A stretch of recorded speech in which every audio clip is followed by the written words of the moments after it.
الحمد للہ والصلاة والسلام علی رسول اللہ، اما بعد۔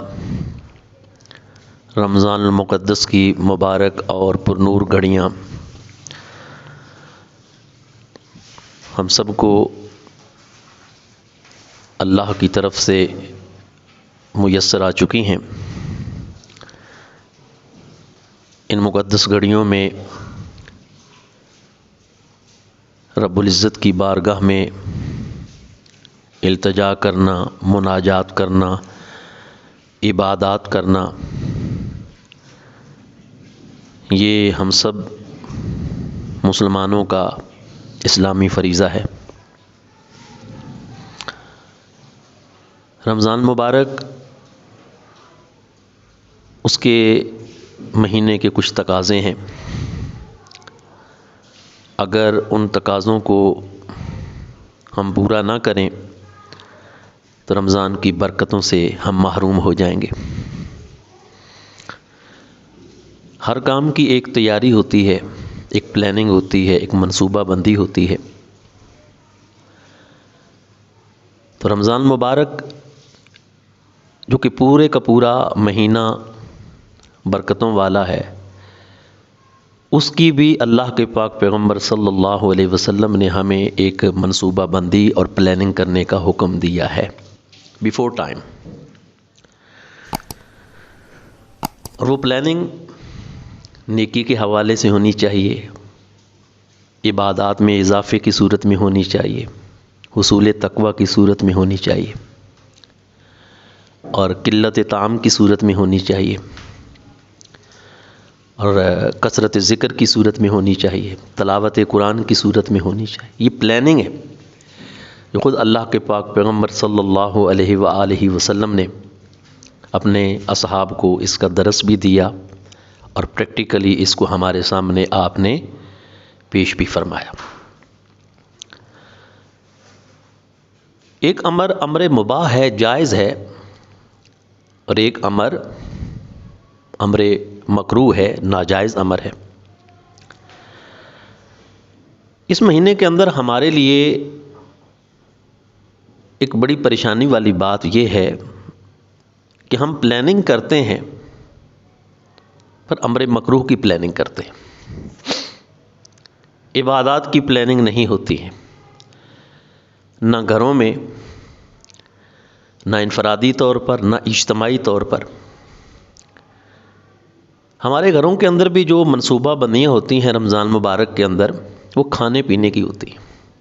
کیا ڈش بنے گی، کیا خریداری کرنی ہے۔ بازاروں کے اندر اس صورت میں ایک رش کی سی کیفیت نظر آتی ہے، اور وہ چیزیں جو عام دنوں میں ہم نہیں خریدتے ہیں، اس کے لیے رمضان مبارک کے اندر ہماری دوڑیں لگی ہوتی ہیں۔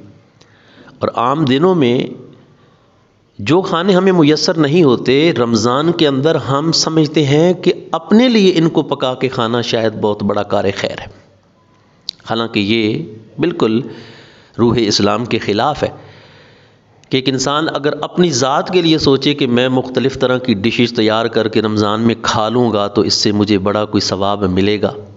ٹھیک ہے، ایک جائز امر اس کو کہا جا سکتا ہے، لیکن یہ رمضان کا مطلوب نہیں ہے، اور نہ ہی رمضان کا یہ مقصد ہے۔ مہینہ خالصتاً تقوی کے لیے ہے، حصول تقوی کے لیے ہے، گناہوں کی بخشش اور مغفرت کروانے کے لیے ہے، اور اپنے نفس کو کمزور کرنے کے لیے۔ تو روزے کا مقصد بھی یہی ہے کہ کم کھائیں، اور وہ اگر شام کے وقت ہماری پلاننگ ایسی ہو کہ ہمارے ٹیبلز کے اوپر مختلف قسم کے کھانے پڑے ہوئے ہوں اور ہم خود ہی پیٹ بھر کے کھاتے رہیں، کچھ ضائع کریں، تو روزے کی روح تو ساری کی ساری ختم ہو گئی۔ اس کی طرف بہت کم لوگوں کا دھیان جاتا ہے۔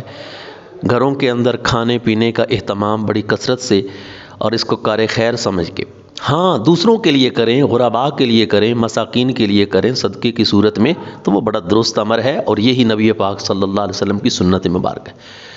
حضور علیہ الصلوۃ والسلام کا سارا اگر ہم دور دیکھیں تو آپ صلی اللہ علیہ وسلم نے کبھی بھی اس طرح روزہ افطار نہیں فرمایا۔ آپ صلی اللہ علیہ وآلہ وسلم روزہ افطار فرمانے کے لیے یا تو پانی کا انتخاب کرتے، کھجور، کوئی تر چیز، اور افطاری کے بعد بھی جب آپ صلی اللہ علیہ وسلم کھانا کھانے کے لیے تشریف لاتے تو حدیث میں آتا ہے پانی اور کھجور اس کا استعمال کرتے، پانی اور کھجور اس کا استعمال کرتے۔ بس یہ حضور علیہ السلام کی سنت مبارکہ ہے، کبھی کھانا مختلف قسم کا آ گیا تو کھا لیا، لیکن اس طرح کے ٹیبلز اور دسترخوان سجنا اور ان پر مختلف الانواع کے کھانے اور پھر ان کا ضیاع اور پھر ان کو کثرت کے ساتھ کھانا، یہ جہاں پر جسمانی بیماریوں کا سبب ہے وہاں پر روحانی بیماریوں کا بھی سبب ہے، اور اس کے ساتھ ساتھ نفس کی جو خواہشات ہیں وہ بھی بڑھتی چلی جائیں گی۔ اور حدیث میں آتا ہے، ابن ماجہ شریف کے اندر ہے کہ من الاسراف ان تأکل ما اشتہیت، او کما قال علیہ الصلوۃ والسلام، حضور علیہ السلام نے فرمایا کہ ہر وہ چیز جس پر تیرا دل چاہے اگر تو اس کو کھانا شروع کر دے تو یہ بھی اسراف میں سے ہے۔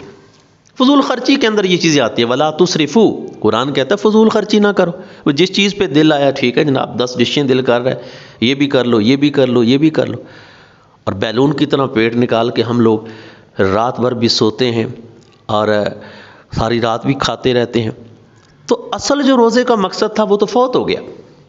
تو اس سلسلے میں روزے کا ادب اور احترام، وہ سب سے پہلے نمبر پہ ہمیں یہ یاد رکھنا چاہیے کہ قلت طعام، کھانا کم کھائیں اور زیادہ ڈشز ان کو اپنے لیے تیار کروانے سے گریز کریں۔